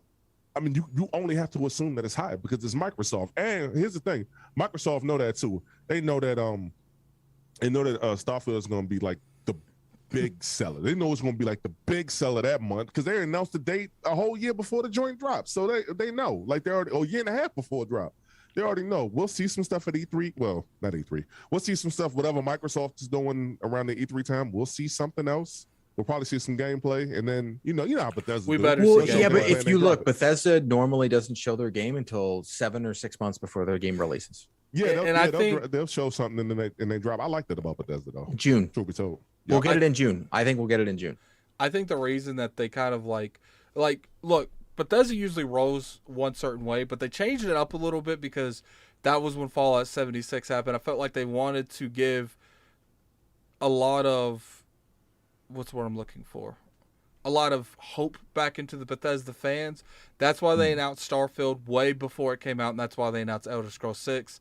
If Fallout 76 and they knew they were positive that game was going to do well, I don't think they would announce Starfield and Elder Scrolls. I think it would have been one of those games that they push on. But let's go ahead and push on from that subject. It was a nice little subject to talk about.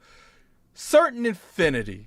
I'm sure a lot of you in the chat know what the studios, and I'm sure Court and Hustle knows this. The studio's been helping 343 with Halo for a long time now. And now it's officially looking like they've actually merged, not necessarily merged, but they're pretty much permanently contracting them for the foreseeable future to make Halo content. Now, right now, it's rumored that they're making some kind of game mode. Regardless if it's a battle royale or a different type of mode or maybe like a battlefield mode, I would be actually more interested in a battlefield mode. It sounds like the rumor.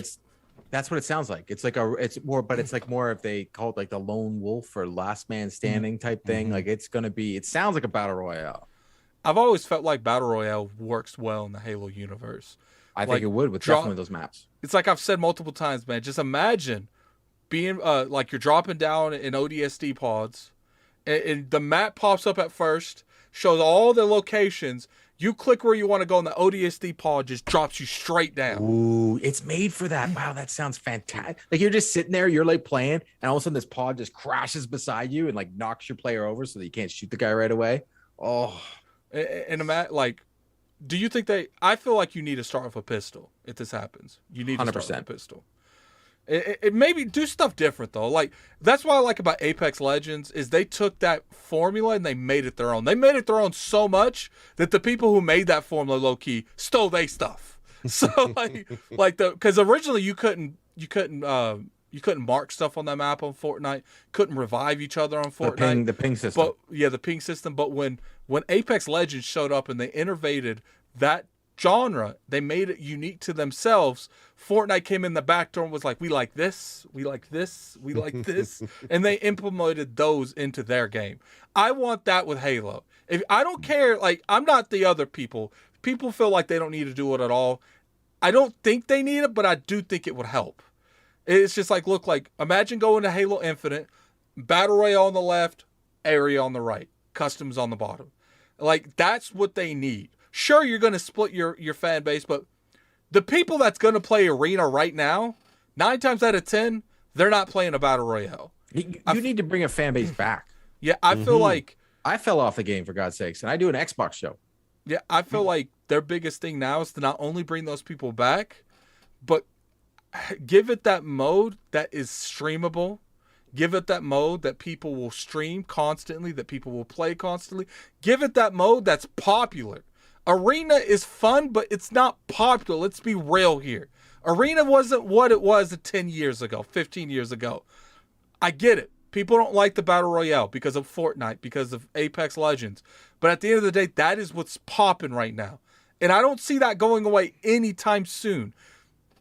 The Battle Royale structure is so streamable, it's not even funny. You start every game fresh, and you fight your way up to that last 3 or 4 people fighting. Halo needs that. I don't think that they desperately need it to keep alive. I think they could be fine just releasing content. But if they want to be mainstream and competing with these people every year, they're going to need it. And, it's like I said, do the ODST drops, man. Have multiple ways over stuff, but have kill zone boxes to where you can, what's those things, the energy bridges that they put in Halo all Light the time? bridges? Yeah, the light bridges. Have it where you can put those on and off, and people can lock down areas, but there's always another way around. And then, not to mention, if you don't have a light bridge, take a Pelican over there. Take a Hornet over there. There's other ways that they can do it that makes sense to the Halo brand. And that's all I ask CertainAffinity. If you are doing a Halo Battle Royale, make it your own and don't just copy off people. Well, you could talk. Would you like to go before me? No, I'm going to let you go. Okay, well, I'm going to be the contrarian here. I don't give a damn who they get. It's over. It's a wrap. That joint started off with 250,000 people playing it. It's over. It's more people playing Master Chief Collection right now on PC. No, I was just fixing my camera. Oh, okay. No, it's more people playing Master Chief Collection right now on PC than it is Halo Infinite, man, which is sad. Which is, and because there's more content on the Master Chief Collection. Yeah, because they released a game that wasn't finished. Yeah, and I'm glad they didn't release it on the original release date, because Lord knows what we would have gotten. Now, before people jump off the deep end at me, I got 40 hours in the game. I think I got to level 40 or something like that during that battle pass. Whatever. I had fun. The game is fun. It just need more modes. So with the new mode, aside from this rumored battle royale mode, they said King of the Hill is coming back. I listened to IGN Unlocked. They had Adam Cole on there. And they was some of the modes that they like. King of the Hill is probably one of my favorite modes, especially when it comes to Halo, because that's actually what I'm used to. It's not like Gears, the way you jump in a circle and you lock it down, and then your points will keep going up until somebody break the circle. Now with Halo, you got to stay in that. You got to stay within the hill move, hill control. Y'all know what I'm talking about. You got to stay there. So just more game modes, and for me, I'll jump back into it, but it's not going. Our niggas gonna hit those numbers for quite some time. But I have a way that they can actually come back. I'll call it the Sea of Thieves syndrome. They can get Summit or get whoever's big in the FPS community to actually start playing Halo again and start playing it online, because it is free. And yeah, and they can be back when something like that happens. Maybe they get Dr. Disrespect in the chat, man. Maybe they slide them a couple dollars, had them play it for a little bit, and just I'm all about buying. If you could buy these people to play your game, do it. Yeah. People don't realize that's just a form of marketing. People want to sit there and try to look down on that, paying streamers to play games. That's a form of marketing. Do you think that when you see these giant, actresses and these Hollywood influencers on these commercials, you think they're doing that out of the kindness of their heart? No, they're getting money to do it. And we got a $2 super chat from Hustle. From nope, Flame. not from me. So from Flame. Hustle is right. Scrap Halo Infinite. Hush. It's over. We're not it's saying over, man. that. Well, I'm saying. I agree a little bit. I think they had this thing. They had 25 million people. They had a game where the Halo before was meh. Some people liked it, some people didn't. They had this audience. They had the hype. They had all this momentum, and a lot of it had to do with Gamepass was doing well. Xbox was just knocking out of the park. Forza hit, and everybody was like, oh my God, Xbox is back. Xbox is real. The hype machine behind Xbox was at its apex for the first time in forever. And then they released Halo Infinite, and it was like, you'd see some people, it was almost like people were giving it a review based on being Halo. Like I was on a show and I before we started, they're like, so what's your score going to be? I'm like, well, it's 7.5. And they're like, what? This game's amazing. I'm like, is it though? I'm like, what part about it is amazing? They're like, well, this. And I'm like, but is it amazing? Like, is it what you wanted it to be? Or is this a game that could have released on previous gen and been the same? Like, are we getting anything different? What do they get? They have this giant expansive map, but there's nothing to do on it. And then they brought out a multiplayer that, yes, it's for free, but still technically it's coming with the game. Is it free? I don't know. It's on Game Pass, but at the same time, I'm like, the core gameplay in Halo Infinite multiplayer is amazing, but there's nothing to do. You got no one wants to play it with you, and they decided they're like, hey, we're gonna try something different, and we're not gonna give you XP drip. Like I'm having a lot of fun with MLB The Show because it gives me XP no matter what I do. Play exhibition game, doesn't matter. I'm getting XP towards their battle pass because everything has a battle pass. Yeah, you can't go 18-1 and only get 200 XP in a match. It's embarrassing. Because what it does is it makes it feel like what you're doing. Look, I've always been one of those people where like we need to go away from the KD ratio, but you still need to have mechanics and gameplay features that's in place to reward you for doing good. There's a reason when you're playing Battlefield, when you heal someone, what do you get? Nothing. When you revive someone in Battlefield, what do you get? You get points. Yes. When you kill people, what do you get? You get points. You're getting rewarded for doing things. Mm-hmm. Halo doesn't reward you for playing the game. When you play a game that's supposed to be an online multiplayer, like even Battlefield, it's a broken game, still rewards you for trying to play it. You're still getting something. It's kind of sad that its reward system is better than Halo's reward system and how bad that game came out. Let me get these super chats before they get too crazy. We got $5. Right. Can you guys hear me fine? Yeah, I hear you. I switched my mic in case you ain't noticed. We got a $5 super chat from Don Otaku. Sea of Thieves and No Man's Sky had far less players in the first year, and both games are thriving now. Halo will be fine once it gets content. That's what I was going to bring up here in a minute. We'll talk about that here. If anyone can bounce back from No Man's Sky, if they can bounce back from that, any studio can bounce back. Sure, I will say that there was extraneous circumstances that led to them going the way they did, but they still are able to bounce back. If that small studio like that can bounce back, a corporation such as Xbox can easily do it. It's just, can they do it right? And then you got to look at it from No Man's Sky. That studio, I can't remember what they're called. Something, I don't know. Do you guys remember what that studio's called? Hey, Listen Games? What? I don't know. We'll call. Sean Murray's the creator. Yeah. So of it, see, but the thing is, when it comes to Sean Murray, is he decides everything. If they have a vision for No Man's Sky, Hello Games. Hello Games. I thought it was called Hello Games.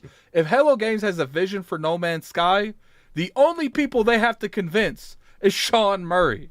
When Halo needs a vision for No Man's Sky, they got to go through Xbox. They got to go through the higher ups there. Then Xbox got to get approved through Microsoft because they fund everything. There's a little bit difference between the two, but I understand where you're coming from, Donald Taka. We got a $2 super chat, a $2.79 super chat from RDX Son of Fett. Wow. Just says there's still another Halo game. It's going to be interesting. I do agree with you, Don Otaku. Like Sea of Thieves and No Man's Sky, especially Sea of Thieves. Sea of Thieves was kind of like, I honestly thought it was going to be a dead man game at first, but they came out and they proved me wrong.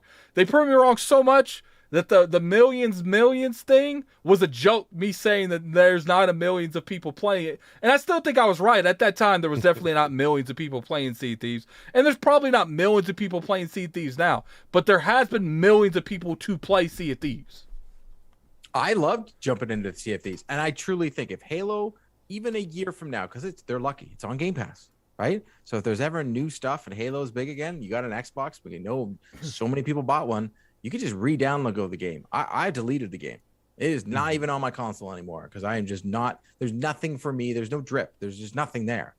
But if they decide to do a huge expansion and rework the single player and be like, hey, here's co-op, but here's like 10 hours more of content. And here's 10 new maps. on multiplayer, and because they've already said they are going to be giving XP for just killing somebody or playing the actual game. You're going to get XP for actually doing it. They said all that's coming back. They bring all that back and actually give content and be like a relaunch of the game. I think they'll get everybody back. It's Halo. And I think they'll need, I don't think it's season 2, but I think they're going to need a sizable story expansion along with it to get people, because I feel like if you give people a good amount of story content, you're going to get people to come back to play that story content. And I feel like those same people will try the multiplayer again since they're playing the game. 100%. And if you can captivate them in those first couple games when they come back, imagine like you getting a double kill. It just shows like points going on, double kill, triple kill, killtacular. You just see points going up over and over again. You're feeling like you're being rewarded. Those people probably going to stay around for a couple games. Not even that. Sorry. Yeah. And I was saying, then you'll have people come and play other games. Oh man, like, oh kid, they fixed that thing before I'm jumping on and playing it with Smooth. Hustle's playing it with me, and then you get this giant cycle going on, and everyone's playing Halo again.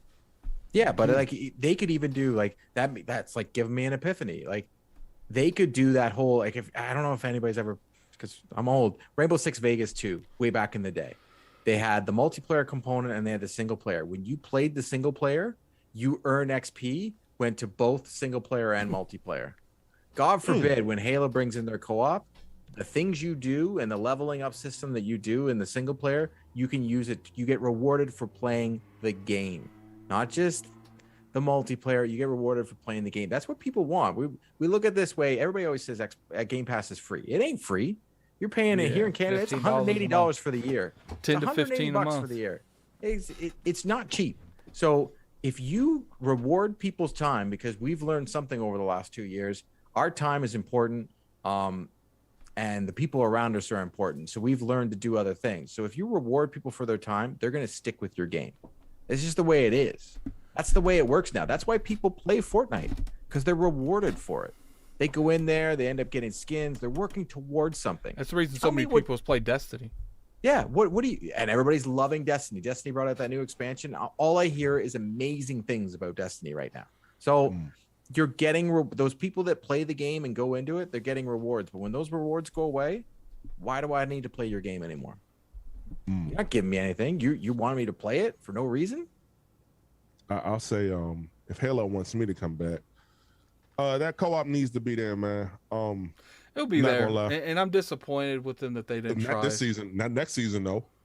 I don't think nothing comes this season, just season 2. Well, hold on. I mean season 2. I meant it won't be coming back in season 2. So we probably won't see that joint until like September sometime, man. But that's actually what I'm waiting on. That's what I'm waiting on. Sure, if King of the Hill comes back, sure, but I'll actually like buy the game when the co-op is there, because I got a couple people who are running with it. And make sure it's 4-player co-op, and just make sure it run right online, which I'm sure, I have no doubt in my mind that it will, but I just hope that that part of it is flawless.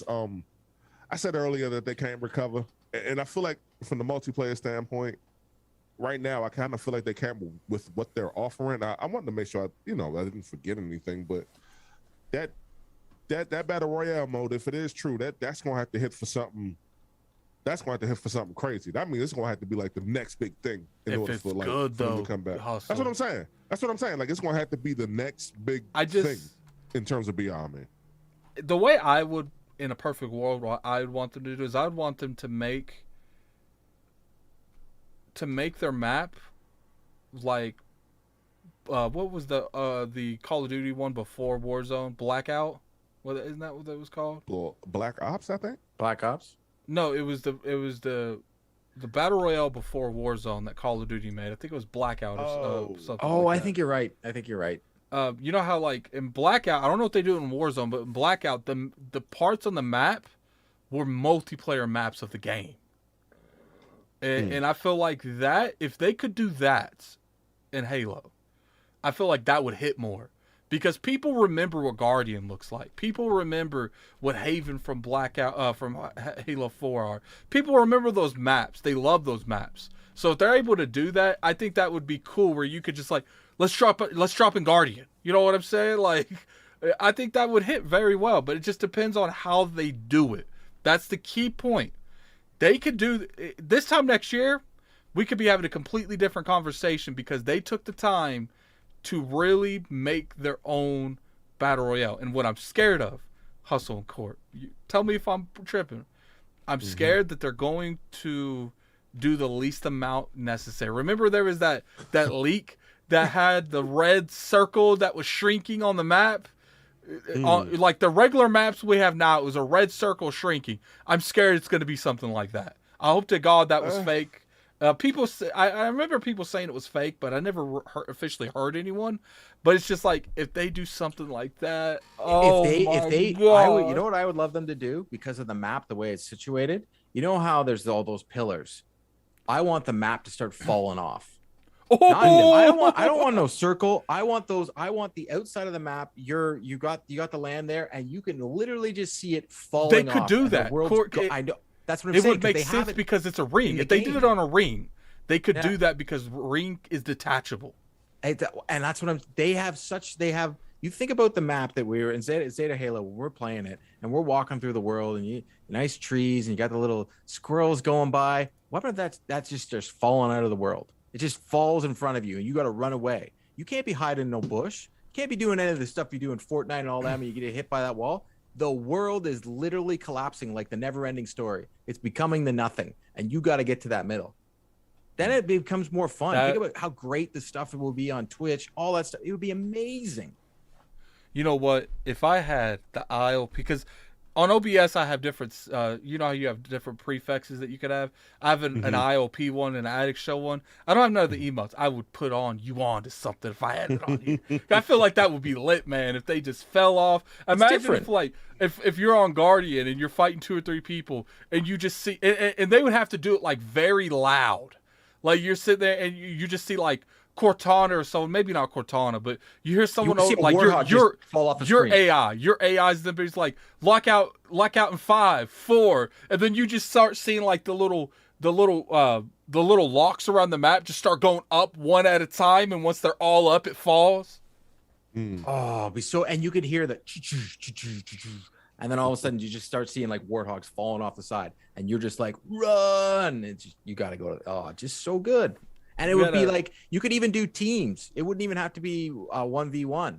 You could have it be like, all right, you're fighting as teams and you're trying to take over the center. And like, that's what you're trying to do is take the base that's in the middle, but you've all got to get there and take over. And you got, oh man, you could have so much fun with it. They have this giant map and there's so much to do with it and they do nothing with it so far. We got a 2 super chat from RDX, son of Fett. Halo Wars 3, Jazz Corden says it's in production. Oh, I might have to talk to him. That might be a video. Look, I love Halo Wars 2. I did like the multiplayer of Halo Wars 1 better than Halo Wars 2. I want them to go back a little bit on Halo Wars 2. Not necessarily a whole lot. I did think they had a good balance, but there were certain things that I would have preferred the way they did in Halo Wars 1. But Halo Wars 3, I'm 100% down. 100% down. I got like 5 days in that game. Very good game. Yeah, it's a good game. I think you would enjoy it. It's a co-op game. Hustle. Well, I'm gonna need some help. That's where Aatrox first was. Hustle was in Halo Wars 2. Yeah, I remember you kind of gave me the history on it when Halo was releasing. I did want to say, for those of you all who are wondering about Halo Infinite and the when the new battle pass drops, it's May 3rd. So we'll see. Yeah, and I'm playing to trying to get my. Well, the good thing about Halo is I'm not locked in with that season pass. Like, I could still do the season pass even when season 2 launches. So I really like. Sorry, I said I really like how they did that. I'll still be playing Lego Star Wars. I can't front on you, man. I've been told by so many people that's the best Lego game that's came out in like a decade. It is. I'll even go one further. It's the best Star Wars game that we have ever played in the last. It's so good. I saw someone so good. I saw someone get really upset over the title screen because what's her name's at the top of whatever thing. You know what? Look, he did have some points there, man. He did have some points. You know what? As a Star Wars fan and as an old Star Wars fan, shut up, man. Stop complaining about the new movies. Jesus Christ. I went through a generation where I didn't get Star Wars stuff. Now you're all like, ooh, I don't like. You know what? grow up when I grew up in the 80s when we had a little bit of Star Wars. We're like, this is awesome. We're like, oh yeah, you get nothing. You get a Christmas special that's terrible. We get nothing. Nothing. We got cartoons. We got stuff later on. But I'm talking about these kids nowadays and everybody else. We're getting so much content all the time. Try and find some niceness in the world. Stop complaining about everything all the goddamn I agree. time. There's a lot of it's one thing. What I always have this rule, Court. It's one thing to speak your opinion once and then just move on. And then especially when it comes to gaming, I feel like you could speak your opinion once and then revisit it when they've had enough time to remedy that issue. But people that talk about the same issues every week, they messed up. The wrong director went in and direct in the second movie. I love my Star Wars, but when Mark Hamill comes out and is like, yeah, I don't know why they made me throw away that lightsaber. That's not what Luke Skywalker would do. You know that. And so then they had to try and pigeonhole and fix it in the third one. And it was just like, all right, the first one, after the first one dropped, we all were like, oh my God. Like even that opening scene first one was where good. They showed, it was so good. It had so much homage to everything. And we were all just like, ooh. And I like actually thought the third one was good considering how bad the second one was. Agreed. The second one derailed the whole franchise so much that it was a miracle they even had the conclusion the third one had. I truly think JJ we were gonna have more than Kylo and we're gonna have more Jedis, and it didn't go that way. And I think JJ should have just had the whole thing. He knew what he was doing it right. It's like when Marvel finds Kevin Feige and they're like, you know what, just he can pick who does what they're gonna do. They had JJ and they were like, let's give this other guy did this other thing, let's let him do it. And nope, that just didn't work out. But unfortunately, there's some good parts of the movie. I look at this stuff and I'm just like, I like it, I don't like it. I'm like, I'm just happy I'm getting Star Wars. Yeah, I agree. So I want to... Sorry. Rant. Oh, no, you're fine. I want to briefly talk about CertainAffinity and their other project. Oh, yeah, we're talking about that. They're making some kind of Monster Hunter, inspired type of game. Are you guys worried that they're working on two different projects, this Halo project and that project? Because I feel like when you start dividing a studio's attention, everything they work on starts getting affected. 100%. You turn into Platinum Games at that point, right? No, Platinum's different. Because certain studios will cut their attention in half. Platinum cuts it in half and then takes the other half and cut that in half and then take the half that they just cut and cut that in four. It's like here, I'm gonna put something out there. We never see that other game. Oh, I don't think so. Yeah, I know. We'll never see it. The way it's more important to fix Halo than put out that Monster Hunter game. I don't know, man. Monster Hunter is a big title. If they can, it's a very big title, but Halo is one of the biggest titles. It is the Xbox Cadillac. They need to fix this. I think they're going to help with certain things, but I don't think they're going to take like the reins. If you get what I'm saying, like they're going to help them with like the little stuff, but I do think 343 is going to be doing the bulk of the work. It's just when it comes to this game, we'll have to see. Like, I personally would like them both, even if Microsoft has to help buy some external help to help them get that Monster Hunter game out. If they put that, because my thing is, CertainAffinity, they deserve to try it, and even if the game bombs, they at least got the opportunity. That's my thing. It's like, I think if that game doesn't do great, Microsoft's going to end up buying CertainAffinity, and they're going to be a support studio. Because I do feel like Microsoft has enough studios now. They don't need no more main studios. They need support studios. Hey, you know what we should do? We should let like Sledgehammer make Halo. No, thank you. Thank you. So I kind of had those thoughts. If that Activision deal does go through, I was like, because I don't even know if 343 wants to even work on Halo anymore. And I say that regardless of what Bonnie Ross may have said with an interview with Ryan McCaffrey, right? Regardless of what she may have said, I feel like creative burnout is the thing. And, you got the Mario of Xbox for all intents and purposes. Like, them ain't no light shoes. Like, them some big shoes to fill. So, maybe the pressure very well could have gotten to them over there. Who knows? I don't want to speak for them. And, it'd be cool if Bonnie Ross sees this and she wants to come on and, come holler at your boys one time. I've met Bonnie Ross. Bonnie Ross. That'd be dope. I mean, hell. Addict, you met her and I would like to meet her. I think she's kind of dope, man. I think she's kind of dope, and I respect the ground over there. But she's a nice lady. I kind of like I do sense that she likes games, but I think she might be OD'd on them at this point. She's been in this industry her whole life. Like, I feel like she's at 343 because she's expected at 343, not because she wants to be at 343. I think she probably wants to retire, to be honest with you. I don't know, but I don't know her life like that. I was gonna say fun fact.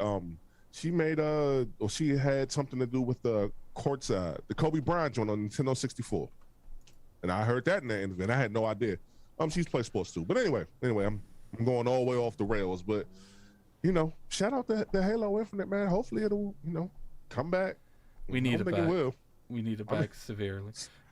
I got so many games over this joint, dog. If that joint stay go, there ain't no thing to me. We got a $5 super chat from Don Otaku. They've been working on Halo and this new game for a while, so I think they have a plan in place. So they're gonna do both. They're gonna get both done. That's where my sense of it, because the way it was described to me, this game is decent in development. I don't think it's at the beginning. I don't know though, because see, when you hear stuff, sometimes it could be months to 6 months old. Like you could hear something today that was told to the person that told you 6 months ago, and that project isn't even existing anymore. They've canceled it 3 or 4 months ago. But anyway, I just want the whole industry to do better. I know people like to throw. I like to do the little jabby jabs with the console war stuff, but I don't have a PlayStation with me now. My girlfriend's got it. But I got the Xbox, I got the Switch, I got the PlayStation. It doesn't matter where it comes out. I played Returnal. I played Ratchet and Clank. I wasn't the biggest fan of Ratchet and Clank. I'm ready for God of War. I didn't play Horizon because I didn't like Horizon 1. I'm ready for these games, man. Just like I'm ready for Xbox's games. So, we're going to go ahead and start wrapping this up because Hustle got to go take his dogs out here in a couple minutes. Actually, well... And I gotta put my kid to bed. I'm not. Yeah. That is like real. I gotta put my kid to bed. So, Court, where can people find you? You can find me on Twitter at Court Lalonde. You can also find me on YouTube at Xbox A. A is in Canada. A, take off. A, you hosers. Okay. I like your background, man. I like those lights and stuff. Did you make all that yourself? Yeah, so I did, but this is all inspired by my co-host Matt Midwood. I know you guys have had him on. I know he's the camera expert at the Iron Lords. Mm-hmm. I had a different background before, but I was always looking at his background, and I got to the point where I couldn't do it anymore. I went to IKEA. It's just IKEA cabinets. You get your Govee lights from Amazon that are real cheap, and then I just literally took my toys and my consoles from back in the day and threw them on a shelf, and it works. I think I'm low key thinking about doing something like that. Like, not gonna lie, I think that I wouldn't put because I don't really have anything like that. I'll probably buy like gaming stuff and put it on there. I got that NES. I got the PlayStation for $20. I got the NES for $40 just the other day. You robbing people? Yeah, I know. Yeah. Does it work? The Nintendo, I mean. Yes, it does. For $40. Good Lord. Yeah, that's pretty good. Okay, so you could go ahead and take off, Court, because I know you got family. All right, stuff. Thank you guys. I greatly appreciate you having me on the show. You're fine, man. So what about you, Hustle? Where can people catch you? And we put his Twitter. Court's Twitter is in the chat. Go follow him on Twitter, man. Go over there, follow that individual on Twitter. Yes. Yes, indeed. No, that was funny. Good cat, man. And real quick before I go, it was Battlefield 5, I do believe. I had 0 kills. I swear to God. I had 0 kills, but my score was higher than the person who went 41-2. And no cap. And I wish I would have screenshotted and posted them joints to Twitter. That happens a lot, actually. That happens a lot more on Battlefield than you think. Yeah, no, Eric Empire and Ricky and the Troubleshooters, they was telling me, they said, yo, it really rewards you for being support and being a good teammate. I was like, yo, I like that drink, man. And that's kind of why I wanted to play 2042, but I didn't. Anyway, look, I will be playing Kingdom Hearts at some point. I'll probably start this Friday. More than likely, I'll have to see. I probably won't stream it. I have a video that I'm working on. I got a couple videos I'm working on, but the Last of Us video that I said I was working on, I'm actually playing the game over again because I want clean footage. I don't want to use the footage that I had before, so I may just upload some stuff in the meantime. Outside of that, I'm doing good, man. Like, yo, thank whoever, I guess y'all in the chat, shout out to y'all for like supporting my Ninja Turtles video. It's almost at like 400 views. And if you don't know what I'm talking about, hold on, y'all. Because if you don't know what I'm talking about, I'm gonna go ahead and link that video as well. I feel good. I can't wait for Shredder's Revenge. If we're being completely honest, I'm 3 subs away from 600. So sub to me if you haven't. Please sub to me on my YouTube channel if you haven't, and watch my latest video here. I'm just gonna put a joint up link. You're finna be naked. Hold on. Crap. Yep. There we go. There we go. So go ahead. Oh yeah, that's right. Support your boy one time. What's this? Just keep talking. What Kingdom Hearts should I play first? I mean, you told me Birth by Sleep, so I don't. Well, we're gonna let them choose. You're gonna have to tell me, so I have no idea. Yeah, but y'all go ahead and give your boy a follow. I'm close. I'm close to 1,000 subs than I was yesterday, so we almost there, y'all. We almost there. Sunday should be the next time I post a video, so y'all be on the lookout for that. And Addict, where can the good folks find you, sir? You can find me on Twitter at Lord Addict ILP. Give me 1 second, because I do want to. I completely forgot when he left. It messed up the template. Oh, the boxes, yeah. Yeah, you can find me on Twitter at Lord Addict ILP. You can find me on YouTube at Gaming Addict. Now, I'm probably going to change things up over there on YouTube a little bit. I don't know how I'm going to do it yet. We got a $5 super chat from Hustle. Hustle, I hope your Last of Us series is about how much better 2 is than the slightly above average of 1. What did he say? He said, "Oh, Hustle. Wait a minute. Hey, yeah, I see it now. I see it. I'm not going to slander Last of Us 2 because I haven't played it yet. But hey, look, I asked someone on Twitter earlier today. I said, hey, there's a gore filter apparently. I said, hey, is there a brutality filter? They told me no. So I don't know if I don't know if my sensitive heart can handle that. King said he cried like 3 times playing that joint. Dog, I ain't trying to be no big mess around here. King is a Cancer like myself. I think his birthday is like a week after mine. I'd be a whole mess trying to like do a show, dog. I don't know, man. I don't know. What we're gonna have to do, Hustle, to get the subscriber count up, is get you on for that E3, for that Microsoft prediction show. That's one of our biggest shows a year. I'll make sure I'm there. All right, so you know how people vote for Kingdom on over. I don't know, man. But it's up to him in general. The realm with the 10 votes thinks you should play Kingdom Hearts 1 first. Are you going to be streaming this, or is this something you're just going to play? I think I'm just going to play it. All right, yeah. So I think I'm just going to play. Come here, we'll talk about it. We'll dedicate like 10 minutes of the show to it every day, how he likes it, what worlds he's playing. Now, keep in mind, these will be spoilers. Obviously, these games came out years ago, and most of you in the chat hate this damn game anyway. There's 157 people in the chat. Definitely hit that like button if you guys don't mind, man. It's hard to get in that algorithm as a podcast unless people like the podcast. But anyway, I appreciate everyone for coming through. Go follow, subscribe to Hustle on YouTube. Try to get him up as much as we possibly can. Let's try to get you at 500 by next month. Let's try to get you 500 by next month. Hey, we'll see. I'll just work hard. You know how that go. All right, so hold on. So without any further ado, man, we'll see you next week on Tuesday at 5 p.m. because of this whole shenanigans going on with. Well, it's not shenanigans. I'm going to PAX next week, so we have to do it a little bit early. So we will have the show next week, Tuesday, 5 p.m. I will put it on Twitter, and I'll announce it on ILP. I got to communicate with my guest for next week to see, to make sure he can make it Tuesday, because I forgot I will be gone Wednesday. I leave Wednesday morning. I forgot I'll be gone. So we'll have it Tuesday. But anyway, appreciate you for coming through. This is Gaming Out and Hustle and Motivate, and we'll talk to you next week.